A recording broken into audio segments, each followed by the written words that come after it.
അനുഗ്രഹിക്കപ്പെട്ട നല്ല സമയത്തിനായി ഞാൻ ദൈവത്തെ സ്തുതിക്കുന്നു, സ്തോത്രം ചെയ്യുന്നു. ദൈവവചനം ശ്രവിച്ചുകൊണ്ടിരിക്കുന്ന എല്ലാ ദൈവമക്കൾക്കും വീണ്ടും വരാമെന്ന് അരുളി ചെയ്തവനായ കർത്താവായ യേശു ക്രിസ്തുവിൻ്റെ ധന്യനാമത്തിൽ ഞാൻ എൻ്റെ സ്നേഹവന്ദനം അറിയിക്കുന്നു. ഇന്നത്തെ അല്പസമയത്തെ ചിന്തയ്ക്കായി 142 സങ്കീർത്തനം 3 വാക്യം നമുക്ക് വായിക്കാം. എൻ്റെ ആത്മാവ് എൻ്റെ ഉള്ളിൽ വിഷാദിച്ചിരിക്കുമ്പോൾ നീ എൻ്റെ പാതയെ അറിയുന്നു. ഞാൻ നടക്കുന്ന പാതയിൽ അവർ എനിക്കൊരു കെണി ഒളിച്ചു വെച്ചിരിക്കുന്നു. അനുഗ്രഹിക്കപ്പെട്ട ഒരു വേദവാക്യമാണ് നാം കേട്ടത്. ദാവീദിനെ പോലെ ദൈവത്തിൻ്റെ ഹിതമെല്ലാം ചെയ്ത് ദൈവത്തെ അനുസരിച്ച് ജീവിക്കുന്ന വ്യക്തികൾക്ക് അവരുടെ ജീവകാലത്ത് ഒരിക്കലും ഒരു പ്രതികൂലവും ഉണ്ടാവുകയില്ല എന്ന ചിന്താഗതി വേദാനുസൃതം അല്ല. യോഹന്നാൻ എഴുതിയ സുവിശേഷം 16 അധ്യായം 33 വാക്യത്തിൽ ഇപ്രകാരം രേഖപ്പെടുത്തിയിരിക്കുന്നു: നിങ്ങൾക്ക് എന്നിൽ സമാധാനം ഉണ്ടാകേണ്ടതിന് ഇത് നിങ്ങളോട് സംസാരിച്ചിരിക്കുന്നു. ലോകത്തിൽ നിങ്ങൾക്ക് കഷ്ടമുണ്ട്, എങ്കിലും ധൈര്യപ്പെടുവിൻ, ഞാൻ ലോകത്തെ ജയിച്ചിരിക്കുന്നു. ഈ വാക്യത്തിൽ കൂടി കർത്താവായ യേശു ക്രിസ്തു നമ്മെ പഠിപ്പിക്കുന്നത് കഷ്ടതയില്ലാതെ കിരീടമില്ല എന്ന യാഥാർത്ഥ്യമാണ്. അനേകം അനുഗ്രഹങ്ങൾ കർത്താവ് നമുക്ക് വാഗ്ദാനമായി തന്നിട്ടുണ്ട്. പ്രതികൂലങ്ങളും കർത്താവ് വാഗ്ദാനമായി നമുക്ക് തന്നിട്ടുണ്ട് എന്ന യാഥാർത്ഥ്യം നാം മറന്നു പോകരുത്. എന്നാൽ യേശു ക്രിസ്തുവിനെ അനുസരിച്ച് ജീവിക്കുന്ന വ്യക്തികളുടെ ജീവിതത്തിൽ കടന്നു വരുന്ന ഓരോ പ്രതികൂലങ്ങളും ആ വ്യക്തികൾക്ക് ലഭിക്കുന്ന ഉയർച്ചകളുടെ പടവുകളാണെന്ന് പിന്നത്തേതിൽ അവർ മനസ്സിലാക്കും. ഓരോ പ്രതിസന്ധിയിലും അതിനോട് കൂടെ തന്നെ പ്രത്യാശയും കർത്താവ് നമുക്ക് തരുന്നുണ്ട്. അതുകൊണ്ട് ദൈവഭയം ഉള്ളവർ, ദൈവത്തെ അനുസരിക്കുന്നവർ, അവൻ്റെ പ്രമാണം അനുസരിക്കുന്നവർ തകർന്നു പോകാതെ പിടിച്ചു നിൽക്കുന്നു. യുദ്ധമില്ലാത്ത അവസ്ഥയ്ക്കോ പ്രതികൂലങ്ങൾ ഒന്നുമില്ലാത്ത അവസ്ഥയ്ക്കോ അല്ല സമാധാനമെന്ന് പറയുന്നത്. പിന്നെയോ യേശു നമ്മുടെ കൂടെ ഉള്ള അവസ്ഥയ്ക്കാണ് സമാധാനമെന്ന് പറയുന്നത്. കാരണം യേശു സമാധാന പ്രഭുവാണ്. അതുകൊണ്ടാണ് തൻ്റെ ചങ്കിൽ കുന്തം കുത്തിയിറക്കുന്ന വ്യക്തികൾക്ക് വേണ്ടി യേശു പ്രാർത്ഥിച്ചത്: പിതാവേ, ഇവർ ചെയ്യുന്നത് ഇന്നതെന്ന് ഇവർ അറിയായികയാൽ ഇവരോട് ക്ഷമിക്കണമേ എന്ന്. യേശുവിനെ പിന്തുടർന്ന സ്തേഫാനോസിന് അനേകം കല്ലുകൾ കരുണ കൂടാതെ തന്നെ മൂടിക്കൊണ്ടിരുന്നപ്പോൾ ആ വേദനയിലും ഇവർക്ക് ഈ പാപം നിർത്തരുത് എന്ന് പ്രാർത്ഥിക്കുവാൻ കഴിഞ്ഞത് സമാധാന പ്രഭുവായ കർത്താവായ യേശു ക്രിസ്തു അവനിൽ ഉണ്ടായിരുന്നത് കൊണ്ടാണ്. ഇന്ന് അനേകരും സമാധാനമില്ലാത്തതു മൂലമാണ് ആർക്കെങ്കിലുമൊക്കെ എതിരെ സംസാരിക്കുന്നതും എഴുതുന്നതും പ്രസംഗിക്കുന്നതും. എന്നാൽ പാട്ടുകാരൻ പാടിയതുപോലെ സ്നേഹമാകുന്ന യേശുവിനെ കണ്ടവർക്ക് മറ്റുള്ളവരോട് ക്ഷമിക്കാതിരിക്കുവാനും കരുണ കാണിക്കാതിരിക്കുവാനും സ്നേഹിക്കാതിരിക്കുവാനും കഴിയുകയില്ല. സ്നേഹിക്കുക എന്നാൽ വിശ്വസിക്കുക എന്നല്ല എന്ന് നാം മനസ്സിലാക്കണം. നാം എല്ലാവരെയും സ്നേഹിക്കണം, എന്നാൽ അല്പം ചിലരെ മാത്രമേ വിശ്വസിക്കാവൂ. അല്ല, കർത്താവായ യേശു ക്രിസ്തുവിനെ മാത്രമേ നാം വിശ്വസിക്കാവൂ. സങ്കീർത്തനക്കാരനായ ദാവീദ് ഗുഹയിൽ വസിക്കുന്ന കാലത്താണ് 142 സങ്കീർത്തനം എഴുതിയത് എന്ന് അതിൻ്റെ ഹെഡിങ്ങിൽ തന്നെ രേഖപ്പെടുത്തിയിട്ടുണ്ട്. ഒരു തെറ്റും താൻ ചെയ്തിട്ടില്ല. രാജ്യം ഭരിക്കുന്ന ശൗൽ രാജാവ് ഇവനെ കൊല്ലുവാൻ 3000 പട്ടാളക്കാരുമായി ഇറങ്ങി തിരിച്ചിരിക്കുന്നു. ശൗലിൻ്റെ വേട്ടയാടൽ തുടങ്ങിയിട്ട് നാളുകൾ ഏറെയായി. മരുഭൂമിയിലും വനങ്ങളിലും ദാവീദ് ഇപ്പോൾ അലയുകയാണ്. തൻ്റെ തെറ്റെന്താണെന്ന് ശൗൽ പറയുന്നില്ല. ദാവീദ് ജീവിച്ചിരുന്നാൽ തൻ്റെ മകന് രാജസ്ഥാന് ലഭിക്കുകയില്ല എന്ന ഭയമായിരുന്നു ശൗലിനെന്ന് തൻ്റെ മകനായ യോനാഥാനോട് ശൗൽ പറഞ്ഞിരുന്നു.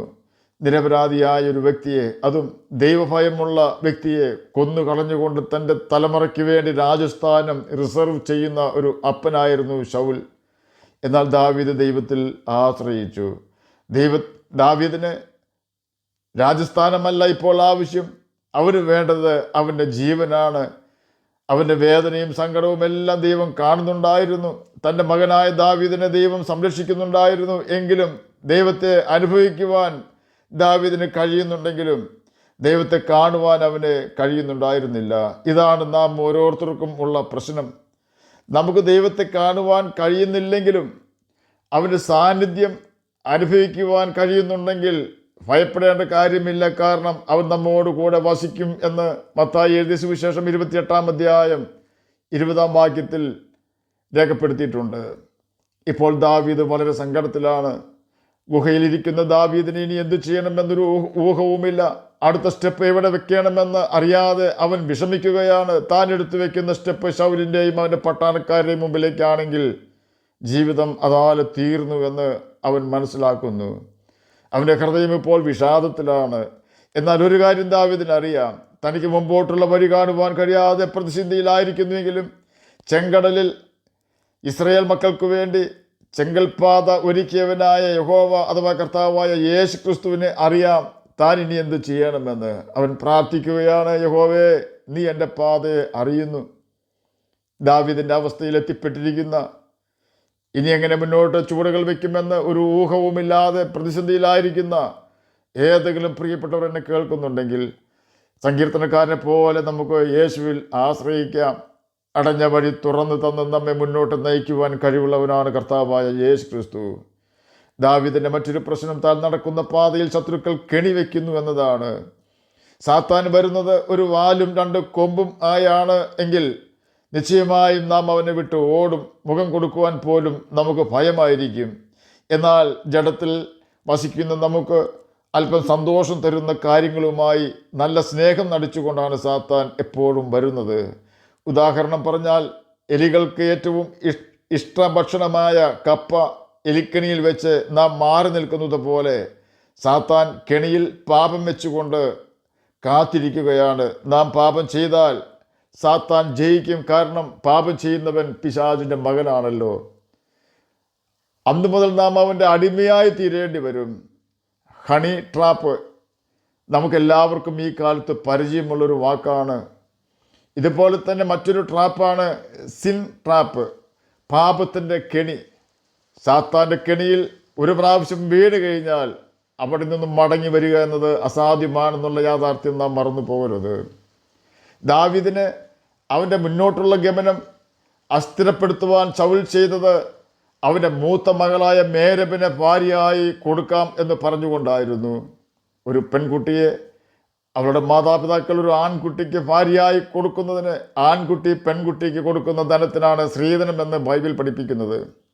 ലേയയെ ലഭിക്കുവാൻ യാക്കോബിന് 7 വർഷം അവളുടെ അപ്പൻ്റെ ആടിനെ മേയ്ക്കേണ്ടി വന്നു. റാഹേലിനെ ലഭിക്കുവാൻ മറ്റൊരു 7 വർഷം ലാബാൻ്റെ ആടിനെ തീറ്റേണ്ടി വന്നു.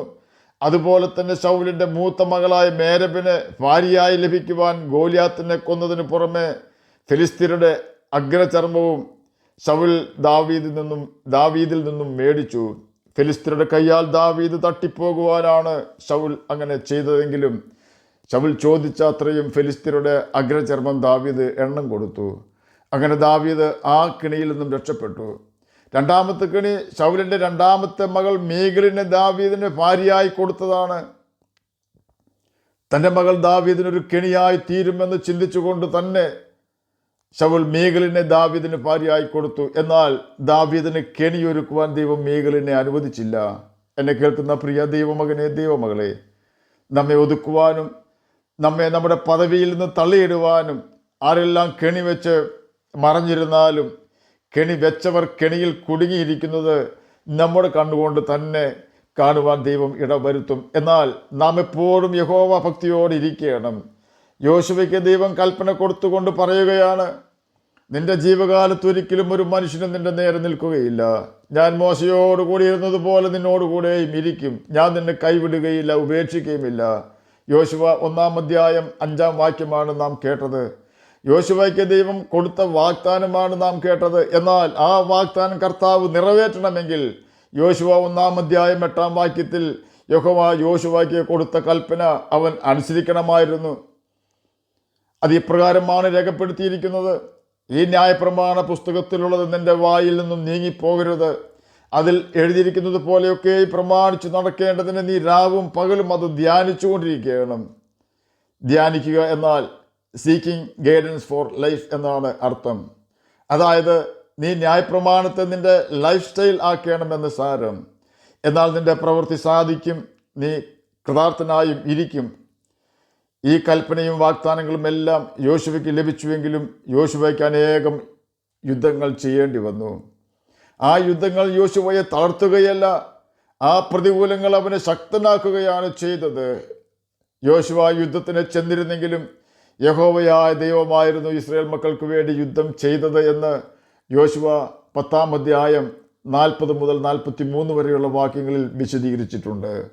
അതുപോലെ തന്നെ ദാവീദിന് മുന്നോട്ട് പോകുവാനുള്ള വഴി അറിയാതെ ഗുഹയിലായിരിക്കുന്ന അവസ്ഥയിലാണെങ്കിലും അവൻ അഭിഷേകം ചെയ്ത കർത്താവ് അവന് വേണ്ടി യുദ്ധം ചെയ്യുന്നുണ്ടായിരുന്നു. അതുകൊണ്ടാണ് ദാവീദിൻ്റെ ഭാഷയിൽ പറഞ്ഞാൽ, എനിക്കും മരണത്തിനും ഇടയിൽ 4 വിരൽ നീളം മാത്രം എന്നും ഞാനൊരു ദിവസം ശൗലിൻ്റെ കയ്യാൽ പട്ടുപോവുകയേ ഉള്ളൂ എന്നും ദൈവം എനിക്ക് വേണ്ടി എന്ത് ചെയ്യുമെന്ന് ഞാൻ അറിയുവോളം എൻ്റെ അപ്പനും അമ്മയും ഇവിടെ നിൽക്കട്ടെ എന്നും പറഞ്ഞ ദാവീദ് ദൈവം തൻ്റെ സിംഹാസനം സ്ഥിരപ്പെടുത്തിയെന്ന് അറിഞ്ഞു എന്നുകൂടി ബൈബിളിൽ രേഖപ്പെടുത്തിയിട്ടുണ്ട്.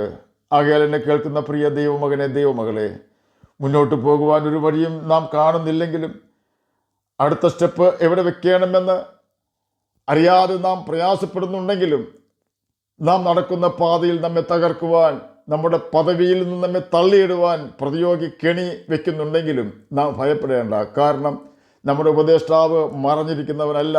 നമ്മുടെ ഉപദേഷ്ടാവായ യഹോവ അഥവാ കർത്താവായ യേശു ക്രിസ്തു ഇതെല്ലാം കാണുന്നുണ്ട്. അവരുടെ ദീർഘക്ഷമ ഒന്നുകൊണ്ട് മാത്രം അല്പം താമസിക്കുന്നു എന്ന് മാത്രം. എങ്കിലും ഒരു ദിവസം നമുക്ക് വേണ്ടി കർത്താവ് നീക്കി വെച്ചിട്ടുണ്ട്. യോശുവ 1-ാം അധ്യായം 8-ാം വാക്യത്തിൽ രേഖപ്പെടുത്തിയിരിക്കുന്നത് പോലെ ദൈവവചനത്തെ ലൈഫ് സ്റ്റൈലാക്കി നാം ജീവിച്ചാൽ ശത്രു കരയുകയും നാം സന്തോഷിക്കുകയും ചെയ്യും. ആകയാൽ നമ്മുടെ എല്ലാ അവസ്ഥയും അറിയുന്നവനായ കർത്താവായ യേശു ക്രിസ്തു തന്നിട്ടുള്ള കൽപ്പനകൾ അനുസരിച്ചുകൊണ്ട് ജീവിക്കുകയും നിത്യജീവന് നമുക്ക് അവകാശികളായി തീരുകയും ചെയ്യാം. അതിന് കർത്താവ് നമ്മെ സഹായിക്കട്ടെ എന്ന് പ്രാർത്ഥിച്ചുകൊണ്ട് ഞാൻ എൻ്റെ വാക്കുകളിൽ നിന്ന് വിരമിക്കുന്നു. നമുക്ക് പ്രാർത്ഥിക്കാം.